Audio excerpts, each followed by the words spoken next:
السلام عليكم متابعي قناة هل تعلم. إليكم اليوم أخطر 25 رياضة قتالية على الإطلاق. في المرتبة 25 الملاكمة. جعل الإغريقيون القدماء الملاكمة رياضة منظمة بإضافتها لأول مرة للألعاب الأولمبية عام 688 قبل الميلاد. تركز الملاكمة على ضرب الوجه، وذلك ما يجعلها رياضة قتالية مميتة على الرغم من التخفيف من شدتها بالضوابط التحكيمية في المباريات التي نشهدها حاليا. في المرتبة 24 الكونغ فو. الشاولين. مصطلح الكونغ فو يشمل أنواعا متعددة من أساليب الفنون القتالية، إلا أن الأساليب الناشئة عن دير شاولين الكائن في إقليم هونان الصيني والتي تمارس فيه تعد من أشهر تلك الأساليب. التمرد في الأقاليم المحيطة والحاجة لحماية الأديرة هو ما أدى لنشوء رياضة الكونغ فو الشاولين التي يمارسها الرهبان البوذيون عادة لمدة تصل إلى 5 ساعات في اليوم. في المرتبة 23 فارماكالاي. فارماكالاي ليست أسلوبا قتاليا فحسب، فهي تتضمن أيضا جوانب من التدليك التقليدي. لها نمط مصارعة يدعى مارما آيدي، وفيه يركز المصارع على استهداف أعضاء ونقاط ضعف معينة لدى خصمه بهدف إضعافه. في المرتبة 22 الجيت كوندو. هو نظام قتالي طوره بروسلي، لكنه يمثل فلسفة أكثر من كونه رياضة قتالية. يعتمد على القيام بأقل عدد ممكن من الحركات مع تحقيق أكبر قدر ممكن من التأثير وصد هجمات الخصم.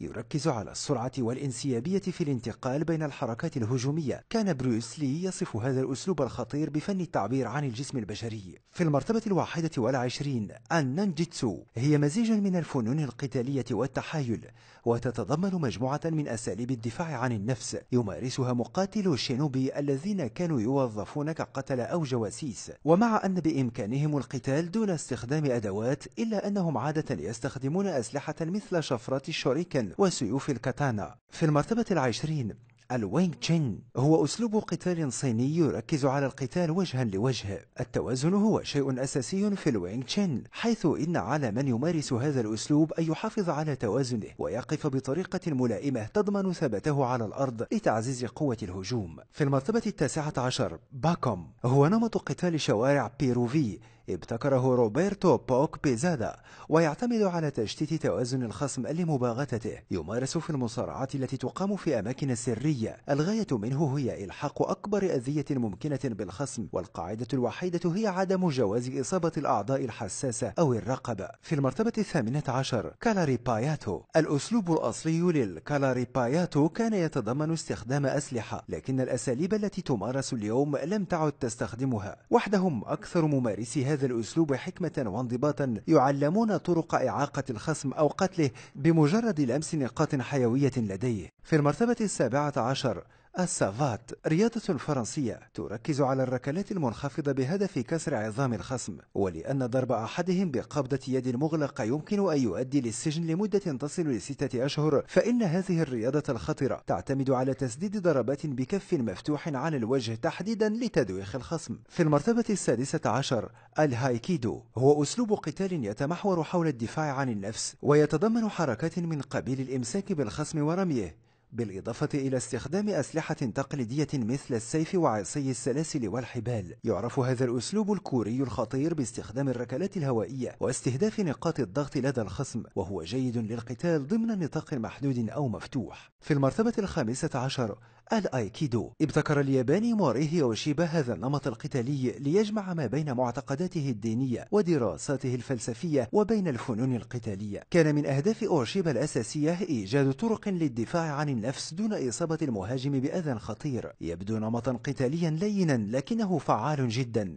يقوم على إعادة توجيه قوة هجوم الخصم ورميه لمنع أذاه. في المرتبة 14 سان سو. دخل هذا النمط القتالي الولايات المتحدة بواسطة المقاتل الشهير جيمي اتش وو، بما أنه يركز على إضعاف الخصم بسرعة وهزيمته بالضربة القاضية أو الموت، فإنه لا يمارس إلا مع توجيه صارم، ويعتمد بشكل أساسي على استهداف الرقبة والركبتين والمناطق الحساسة الأخرى. في المرتبة 13 كابو كويالوا. هو نمط قتالي قديم يعود أصله إلى جزيرة هاواي، يعتمد على استهداف نقاط الضغط وتثبيت الخصم وحتى الصراع في البحر. كان يعلم فقط للمقاتلين المحترفين والحراس وأفراد العائلات العائلات الملكية. الأسلحة التي كانت تستخدم تبين الاعتماد على ما كان متاحا، بما في ذلك المجاذيب ومضرب أسنان القرش، وهي أداة مزودة بأسنان القرش كانت تستخدم لمهاجمة الخصم. في المرتبة الثانية عشر الجيوجيتسو. هذه الرياضة البرازيلية تعتمد على البراعة والفعالية والقدرة على الإطاحة بالخصم للتغلب عليه إن كان أقوى أو أكبر حجما. يستخدم ممارسو هذه الرياضة حركات مثل إحكام الإحاطة برأس الخصم بالذراعين أو الساقين للسيطرة عليه. في المرتبة الحادية عشر ليثوي. عدا عن الحركات العادية كاللكم وضربات المرفق، تستخدم رياضة الليثوي النطح والضرب بالبراجم أيضا. حين تقام المباريات يحضرها متفرجون من مختلف شرائح المجتمع، ويستمر النزال إلى أن يعجز أحد المتصارعين عن الاستمرار. في المرتبة العاشرة الجودو. مع أن اسمها يعني الأسلوب اللين، إلا أنها رياضة قتالية خطيرة تعتمد على الاحتكاك المباشر. تتضمن الأهداف الأساسية لمقاتلي الجودو الإطاحة بالخصم ومنعه من الحراك بتثبيته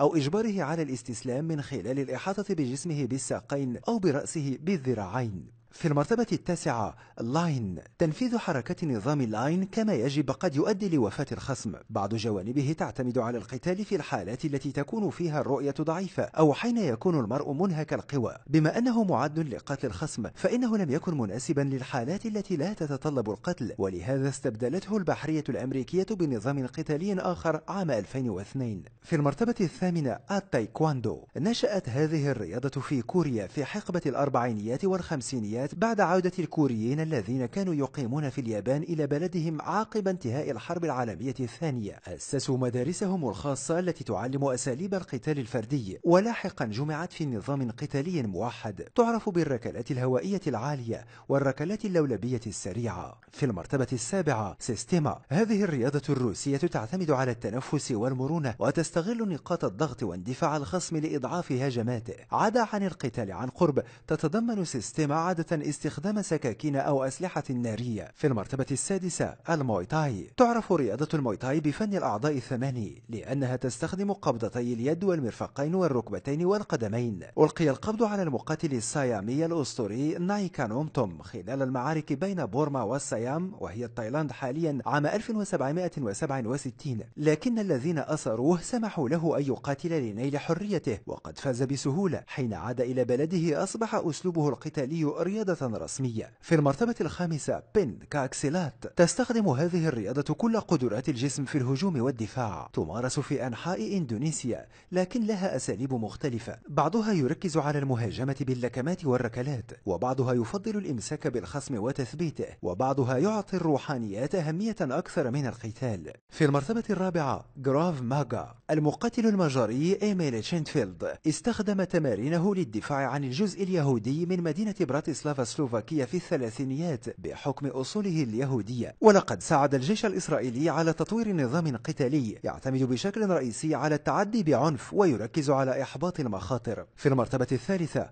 آرنيس. هي الرياضة القومية في الفلبين، تعتمد على القتال المسلح باستخدام أدوات كالعصي والسكاكين والشفرات. خلال فترة الاستعمار الإسباني للفلبين منع استخدام السيوف، لأن أفراد القبائل الفلبينية كانوا بارعين جدا في القتال عن قرب باستخدام الشفرات الطويلة أو حتى القصيرة التي صاروا يحملونها بعد مجيء الإسبان. في المرتبة الثانية سامبو. طورت هذه الرياضة في الاتحاد السوفيتي السابق لتحسين المهارات القتالية الفردية في الجيش. تعتمد على الهجوم والتثبيت، وتركز على السرعة ورمي الخصم. في المرتبة الأولى فالي تودو. اسمها يعني لا شيء ممنوع أو كل شيء مسموح. معظم مباريات الفالي تودو تجرى في الحلبات الخاصة بسبب طبيعتها الدموية، ومعظم القنوات التلفزيونية البرازيلية لا تبث مباريات هذه الرياضة الخطيرة لشدة عنفها. إن أعجبك الفيديو لا تنسى الإعجاب والاشتراك في القناة. جميع الحقوق محفوظة لدى قناة هل تعلم. إلى متابعي قناة هل تعلم، السلام عليكم.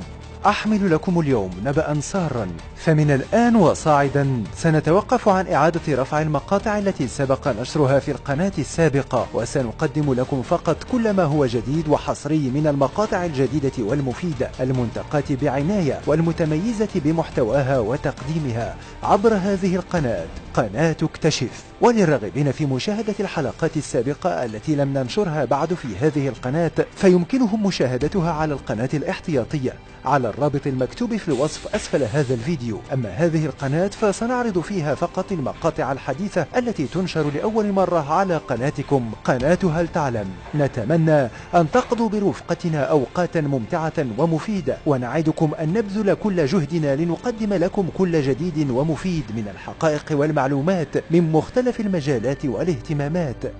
دمتم بود ومحبة، والسلام عليكم ورحمة الله وبركاته.